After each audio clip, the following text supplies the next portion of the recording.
আজ তোমাদের দেখাবো কত সহজে বাড়িতে একদম পারফেক্ট পাটিসাপটা কিভাবে বানাবে। তো তার জন্য এখানে আমরা 1 লিটার মতো দুধ নিয়ে নেব। ক্ষীর বানানোর জন্য এখানে আমরা দুধটাকে ফুটিয়ে ফুটিয়ে অনেকটা ঘন করে নেব। এবার 1 চামচ গোবিন্দভোগ চাল ও নারকেল কোড়া মিষ্টি দিয়ে আমরা এটাকে খুব ভালোভাবে মিশিয়ে নেব।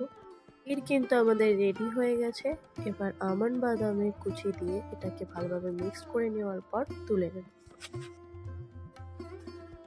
ব্যাটারটা বানানোর জন্য আমরা নিয়ে নিয়েছি 2 কাপ ময়দা, 1 ভাগ সুজি আর স্বাদ মতো লবণ মিষ্টি দিয়ে আমরা ব্যাটারটা ভালো করে গুলিয়ে নেব।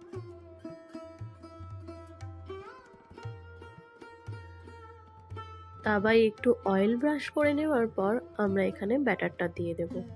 এবার গ্যাসের ফ্লেমটা লোতে রেখে হাতার সাহায্যে আমরা 4-5টা গোল রাউন্ড দিয়ে নেব।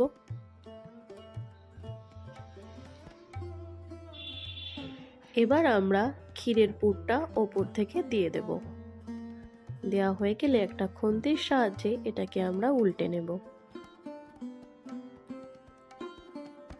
বাস আমাদের পারফেক্ট পাটিসাপটা কিন্তু একদম রেডি হয়ে গেছে। এবার এইভাবে আমরা আর বাদবাকি পাটিসাপটাগুলো করে নেব। এত সহজ পাটিসাপটা রেসিপি তোমাদের কেমন লাগলো আমাদের কিন্তু অবশ্যই জানাবে।